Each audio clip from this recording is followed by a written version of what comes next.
Welcome back to What You Will Learn. My name is Adam Ashton. And my name is Adam Jones. Today we're taking you through the best bits of The Sovereign Individual by James Dale Davidson and Lord William Rees-Mogg. Did you put in Lord or did he put in Lord? That's his. He put in Lord. He's a lord. I don't know what it takes to become a lord, but he is a lord. Well, we'll find out because he must be a sovereign individual thing. But the sub-kicker is mastering the transition to the informational age. Can't believe he named himself Lord, but we'll go with it. Through all of human history, from the start till now, there's just been three big stages of economic life. There was hunter-gatherer societies, then there was agricultural societies, then there was industrial societies. And now what they're saying is just around the corner, we're coming into informational societies. And we should probably say this was written 26 years ago, 1997. And so we're in the transition between industrial and informational. That's right. And they're not the types who predict quick flash-in-the-pan predictions. They're the types who pick huge shifts and huge trends. So 25 years into it, we could sort of make a judgment on how well they've gone up until this point as we go through the episode. Because right now, we're in a situation that has striking parallels in the past. We can make a big analogy from previous shifts in history. Probably a huge one is in the 15th century when really life had become saturated by organised religion, and pretty much today everything's just saturated with politics. Looking back to history, we know what happened at the end of sort of the era that was dominated by the church once the gunpowder revolution came across. And drawing some parallels to today, we can kind of see what may be coming around the corner. Or as these blokes saw 25 years ago, they're probably ticking off a few of their predictions so far pretty well. Yeah, they are. So what this book does, it explores the social and financial consequences of the revolutionary change we're about to go through today. And really, in one sense, they say they want to really help you take advantage of the opportunities of the new age, but I think that's a big ask. I think, well, as we'll find out, they're pretty big changes for you to just surf a wave. It's like a tidal wave coming, and they're telling you to just get the surfboard out there and just jump on it and catch it and go to the Cayman Islands or whatnot. It's a bit harder than that, but at least we're going to learn about this tidal wave that's going to just wipe you out. They're saying that the Industrial Revolution, so the previous change that we went through, the last one, was saying it was spread over centuries. It was locally sort of driven. There were certain areas where it happened quicker than others, and others were a bit slow to catch up, and some never caught up. But they're saying now, this time, this transition is going to pretty much happen everywhere all at once, and there's no avoiding it. So you want to grab that surfboard and jump on the tidal wave, otherwise you'll be underwater. To see outside an existing system is like being a stagehand trying to force a dialogue with a character in play. They're just in the middle of a play and you're just going to try and interrupt them. Sort of just breaches the convention entirely and just doesn't keep that system of the play functioning. Who's the outsider and who's the insider in this metaphor? I think the people are just going along in their play and then someone can't really just interrupt them.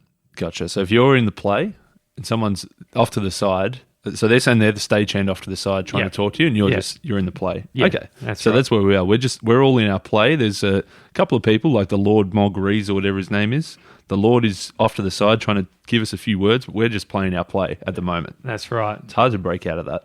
And that's because the more apparent that a system is nearing its end, the more reluctant people are going to be to adhere to its laws. So if we said this society, this tidal wave's coming, no one's going to just adhere to the laws. You just start breaking the law. I did a little bit of that during COVID. Started going through red lights all the time. I was like, fuck it. And that sort of things will start happening probably at a much grander scale as well. What's the statute of limitations on that? What's that? on the running red lights.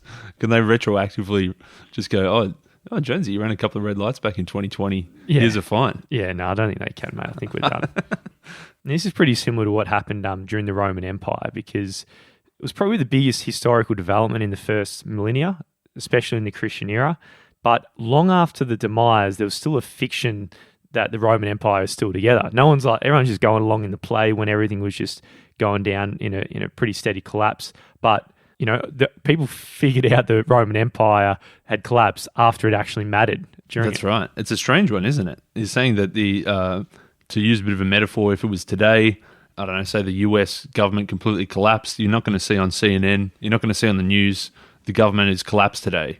It just doesn't happen like that. So thinking back then, no one knew that Rome had collapsed. Everyone thought everything was just ticking along hunky-dory and everyone was kind of just in that play and everything was ticking along and really it was done. Well, everyone had a vested interest of just going along with the play, right? Like the CNN today, they got a vested interest. They're not going to undermine the things that sort of hold together their own profits, which is the system. And it's really only people with strong character and strong opinions would actually get to the point of dare contradicting it. This is our old mate, Lord. The Lord, man, he can do it. And he's doing it in a very good way, I think. And that example of Rome is pretty relevant today for a number of reasons. As we're looking at the conditions of the world today, most books about the future are really books about the present. But what the authors are doing here is they're making a book about the future by making it a book about the past. Does that make sense? It does. Well, there's a lot more. If you're looking at the past, and there's analogies of, and what they have is the mega political points, mega political forces, and a weird term here, the logic of violence is really what shapes everything in the past. It's a weird, very weird premise to say the logic of violence is really what shapes the past, but they make a pretty good case of it in the coming sections. Yeah, I'll back that you're going to learn more about the future from the past than from the present. Yeah. So I'll back that, yeah. This logic of violence that you speak about, logic of violence. Violence sounds pretty illogical, but actually, no, it's very, very logical. It's very logical. If someone's got a gun, it's like, yeah, you better to be feared than loved. It's a bit of Machiavellian sort of spin on it, but it's very true. As we sort of evolved into agricultural societies, if you think about it, if you've got a couple of sheep, a couple of goats, if you've got a plot of land, maybe you want to get a bit more land, you sure as hell don't want somebody else coming and taking your land. You don't want them to take your land. You don't want them to take your herds. You don't want them to take your crops. How are you going to stop them from doing that? Exactly. And that protection of resources is what they say is the logic of violence. Whoever can actually beat the other person is take what they've got is the winner. And in this sense, what it meant back then is didn't really make sense to go out and learn to become Jackie Chan when you're an agricultural society. We're all pretty similar in size and stature. When it comes down to it, who's going to win in a war is actually at that stage, it's just going to be about who's got the most people. That's right. Going into a fisticuffs fight. That's right. If you're just growing your potatoes and you think you just want to learn all the skills that you can, get all the weapons you can to protect your potatoes, if 10 blokes come around the corner, they're probably going to take your potatoes. So it's better to join the big group, to have a big group, a bigger sort of army to protect everybody's communal land and sort of all work together. So in response to this, what happened, and of course we've been through history a fair bit, a few other things going on back then, but the Roman Empire did come in response to this. So if you're a peasant with a local farm, you basically pay peasant insurance to the local landlord and who would be the Roman Empire at the time. So that's where the idea of taxes came in to actually start paying for public goods. And it gave a really good, kept the peace really in the area so people didn't go to war. And, the Roman Empire eventually is going to kick the ass of anyone else in the area, like your barbarians and whatnot. That's right. So you, as your farmer, you pay a little bit of your profits over to the government or, the equivalent of the government. They organise a bit of the army and they collectively protect all of the farmers together. So you're effectively paying indirectly for the protection, yeah?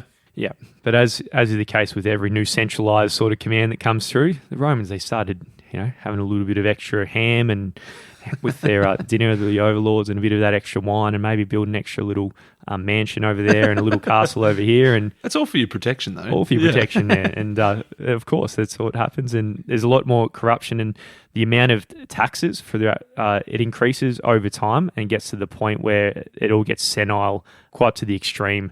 And that's really what happened with the Roman Empire. They overextended themselves from that and then to the point where it obviously collapsed. Yeah, if previously you were paying a small portion and you were getting protection in return, all of a sudden some of that money is being used for other things and then the money that they want from you is going up and up and up. The return on that is really getting really eroded. You're paying a hell of a lot more, you're getting a hell of a lot less, and eventually there's a tipping point where you think, no, we can't do this anymore. So in the first few centuries after the fall of Rome, the economy of Western Europe started to wither a little bit. Your infrastructure that obviously previously had centralised command, it started to wither and centuries passed and the aqueducts started to fall and become unusable and your land markets, which had thrived under the Roman Empire, began to dry up. And in terms of education, literacy didn't go higher, metallurgy receded. So there was a few things that actually went downhill because of the fall of the Roman Empire. A weird thing, though, that all these markers seem to be going backwards.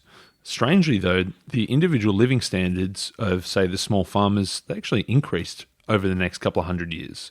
And the reason was, even though these things all got a little bit worse, they weren't paying those massive exorbitant taxes anymore. So on net, they actually kind of won out of the collapse of Rome. Yeah, on net, eh?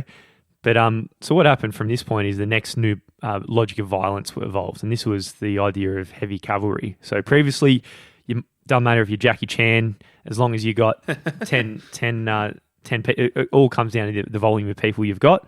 But now, if someone's got a heavy cavalry, if you think back to guns, germs, and steel, one heavy cavalry with swords and armor and everything like that, they could take down 10s or up to 100 per unit. So now it came down to who's actually can afford the heavy cavalry, and they'll have a disproportionate amount of resources go to them.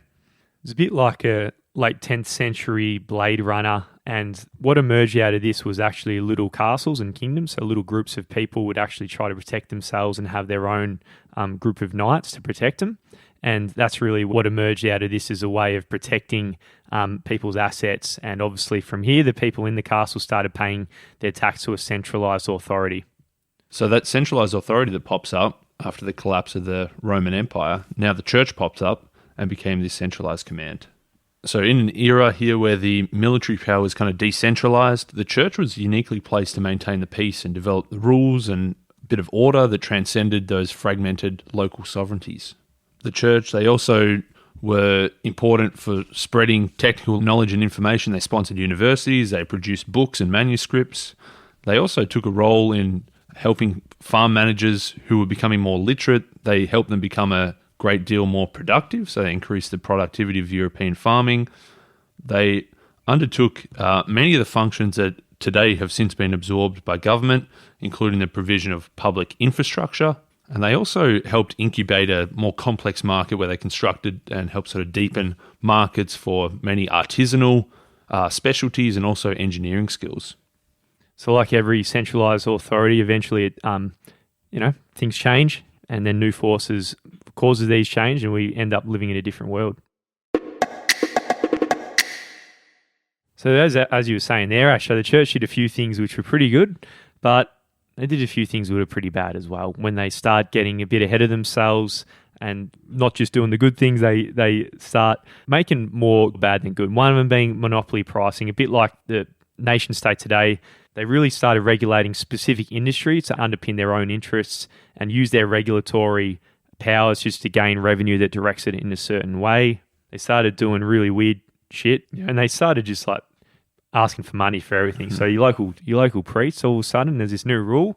The priest, you can go out and have a root, you can go out and have sex, if you just give us a bit of cash. Yeah, they said that you're not allowed to have sex within a marriage on Sundays, Wednesdays, Fridays, or 40 days before Easter, or 40 days before Christmas for that whole period. But there was a catch. If you wanted to, if you thought in that 40-day period you got a little bit frisky, okay, you can break the church's rules, but you got to cough up a bit of cash in order to do that. And like obviously indulgences in any sort of sin. You can go out there and do something. You can do some pretty bad shit out there as long as you just pay us. Just do what you want, basically, except for as long as you pay us. That's right. It's only to cross a bit of a blurred line there from, the church meant to be maintaining the good and, repelling evil and sin, but you're allowed to do some bad shit as long as you send a bit of coin back. So another one here is like the bureaucratic overlords. So you had more and more priests, you had more and more bureaucracy in it and the way things work. So they actually attract more and more cash to this centralised authority, and incapable of sustaining themselves at really any sort of revenue. Every year they sort of need more and more revenue to actually just keep this thing going. There also seemed to be a bit of a diversion of the flow of funds. It's one way of putting it. The taxes were getting higher and higher, or the equivalent of taxes. And the church initially was meant to be used for all these public goods, all these good things to support everybody. Like we said, the universities and helping improve productivity of crops and all this stuff. But now all of a sudden there's a few sort of general overhead expenses. As the church grows larger, they need to sort of pay to keep the lights on, metaphorically. Oh, yeah.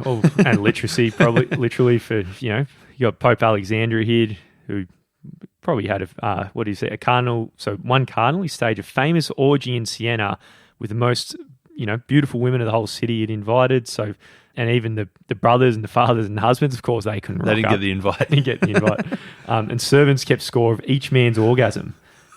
There you go. And the Pope admired this great vitality. So if you're paying taxes and why not get invited to this Pope's party? Yeah. If you're a young, single, horny man, especially. Yeah, well, all the cardinals that popped off the most times were regarded as the most strong leaders. You'd be thinking, hang on, what's going on here? Probably a bit similar to us today.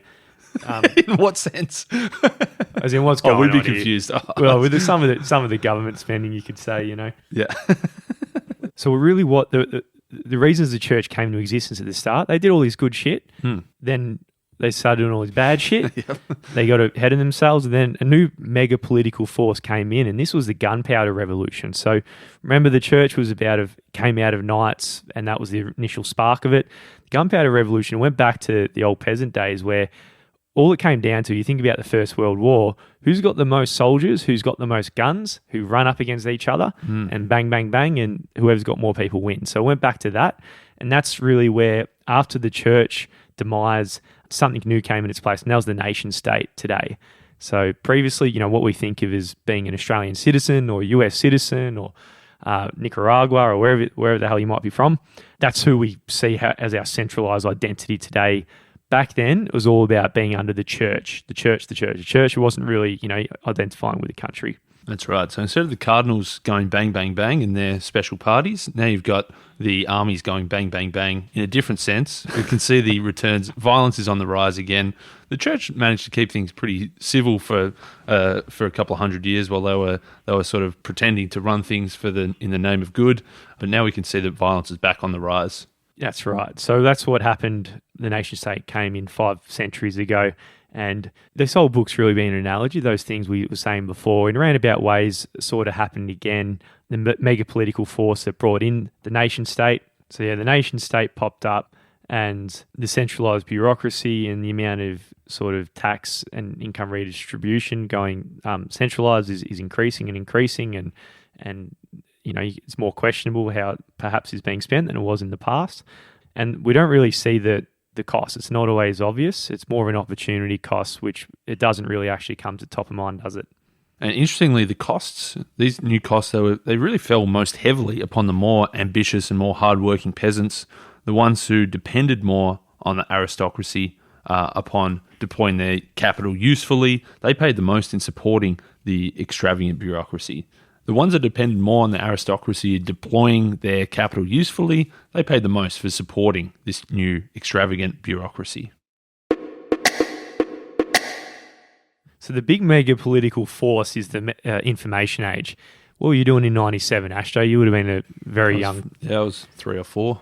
I wouldn't even know what the internet was when I was 7. Probably most people didn't know. No. 99% of the population. So this is very early days where he says this new information age technology is a new mega political force that's going to change everything. But that's basically what he's saying here. Big Lord Rees, or the Lord and the Mogg, they thought, the authors here, they thought the capacity for expansion here was just, they used the word stupefying, which to me just sounds really, really wild. There's with more money being spent on communication because it was so cheap, as in the internet being able to spread information further and faster and wider than ever before. All these things where the World Wide Web is going to deliver a rich mix of signals to every computer around the world, and bandwidth is going to continue to increase and increase and increase. They're saying that this is really unlocking the potential for this next major massive shift. He says there's going to be a world with enough graphic density, and there's a few things we'll see how he went, but enough graphic density to become the metaverse. Mm-hmm. Don't know if Zuck's who came up with that first. I think you could ask Zuck's for a few mil and coin that phrase. I don't think this guy coined it. I think that came a few decades before. Oh, did it? Yeah, I think so, yeah. But the big question is, it's that protecting what? Like, in every sense, there's a point in the journey of whatever the centralized bureaucracy is. What the hell are they actually doing now? It went through every other part of the journey, and as societies become richer, whilst the total percentage taken in taxes is still rising significantly, really a question worth asking, especially for the people who are actually holding most of the goods. Yeah, if you think, 2,000 years ago when you had a little farm, it was probably worth paying a little bit to the Roman Empire to have their army protect you. And if you think about then the church was kind of the next bit where you paid for the protection. Now you're saying that previously the government, you're paying for protection. Now it's like, well, what are we paying for? What are our taxes using? What are they protecting us from? So the new era we're living in, and this is their words, there's going to be a more advanced stage where there's a transition to true cyber commerce. Not only transactions are going to be caused on the internet, there's actually going to be low orbit satellites who's going to transmit feeds back and forth directly to a beep in your pocket. That's a smartphone. Your phone's going to become a bank. Smartphone again. 90. I said 97 10 times, but worth saying again. Customized media. He said that he's going to have individualized feeds, which is basically social media. Yeah, that's another tick. It's another tick. And perhaps the big one, which is the mega political force, is privatizing money and the new era of economics, because there's going to be a new digital form of money which allows people to become their own private firm. Sounds like another tick to me as well. The odd Bubble or Revolution book, which was written 23 years after this one, basically said, yeah, these guys were kind of onto it. We mentioned in that Bubble or Revolution how cryptocurrencies and digital currencies are effectively a hedge against inflation, in the sense that traditional inflation is when the big governments are printing money, and I guess the cost of everything is going up and up and up because money's flowing around because there's more money in the system. Whereas for cryptocurrencies, where it's quite fixed and sometimes even deflationary because people are losing their hard drives in the tip from 10 years ago.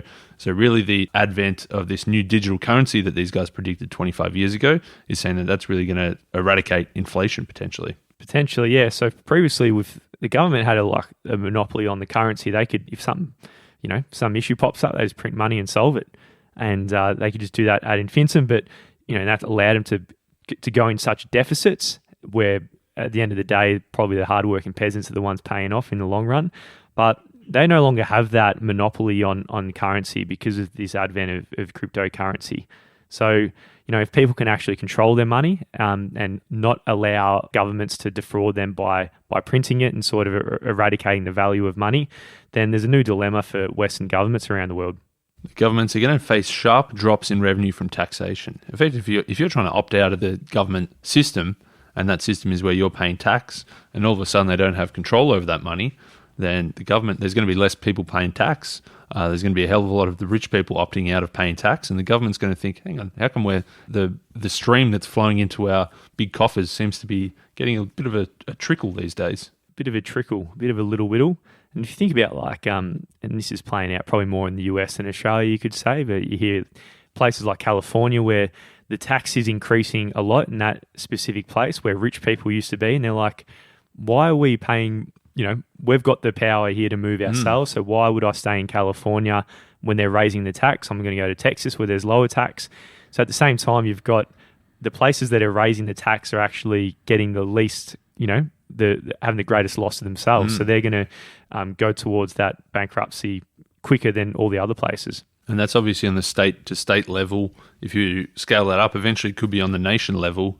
If you think that some countries are charging exorbitant amount of taxes and you're not really getting much benefit as a result, then you might just head to a different place that is charging a hell of a lot less tax. That's right. So the countries and governments used to have a monopoly on things like this, but not anymore. There's going to be a bit of a competitive tendering really to have these sovereign individuals, the ones who have actually got all the cash and the disproportionate amount of wealth, then where are they going to go with it? So new places are going to pop up that actually have a better situation for them, and people are going to hate this sort of shit, hearing this sort of shit. And I totally get that, because previously the government had made a lot of sense, the deal, but for them it's like, it just doesn't make sense anymore. I'm going somewhere else. So this is where you're going to see the first smaller jurisdictions at the provincial level, really. So we can see the winners of this new shift. They're going to be the rich people with all the money who get all the control, and they get to choose to go somewhere where they don't have to pay as much tax and they can do what they want. Then who are the losers then? The losers of this information age are going to be the people who are the most dependent on the government, I guess. The people that are tax consumers, they say, they're going to be the losers. The ones who are getting the welfare payments, or the ones who are most reliant on, the government fixing the potholes in the road and whatever else the government is doing for them, they're going to be the losers, because the government all of a sudden is getting less tax coming in, so there's also less spending going out. Well, if you got a jet plane, you don't really need to worry about those peasants' potholes, do you? That's right. Tax consumers, that's one interesting way of labelling the people on welfare, isn't it? I suppose you are consuming tax in a way. So the left behinds, probably the tax, another word for these consumers, they're going to be pretty unpleasant from all this, and perhaps fair enough. But at the end of the day, they're saying citizenship is going to be a bit like chivalry back in the day. Back in the day when today we'll say I'm Australian. Back in the day, you'd say I'm chivalrous, I'm religious, I'm to this church. They're pretty similar things. They're pretty arbitrary from the perspective of history, the long arc of history. Australia is just as you think of Yuval Noah Harari's books, it's just just a flag, really. There's no real difference between us and a German or whatever. So that arbitrariness will disappear, and your sort of loyalty to your nation is going to erode as well with these forces. And they say, well, because of this, if governments see this coming on the horizon, that the sort of allegiance to their flag is being reduced, then maybe one or maybe multiple nations might think, well, rather than having everybody spreading around so much, maybe we should take some kind of action to stop international travel, in a sense. Well, what can we do to stop people from traveling internationally? And they say, well, one way they could do that is some kind of biological warfare, like say the outbreak of a deadly pandemic that stops everybody from traveling internationally. There you go, mate. I feel like they got into little what do you call it? Little time travel capsule. Obviously predicted the COVID pandemic there in some interpretations of how it happened. So these new mega political forces, you could say it's pretty remarkable what they've come up with. The trend of, say, government deficits, you can't really deny that. You can't deny that individuals are becoming richer and governments are trying to raise taxes. So you sort of extrapolate where that leads to 10, 20, 30 years from now. It's probably like, what do you reckon, Ashto? Pretty hard to deny that a potential outcome of bankruptcy of nation states. Yeah, well, that's what they're saying, isn't it? They're saying that the current sort of international government system is going to go the way of the Roman Empire. Yeah, well, it's a pretty big tidal wave coming. How are you going to ride it? Get that surfboard out.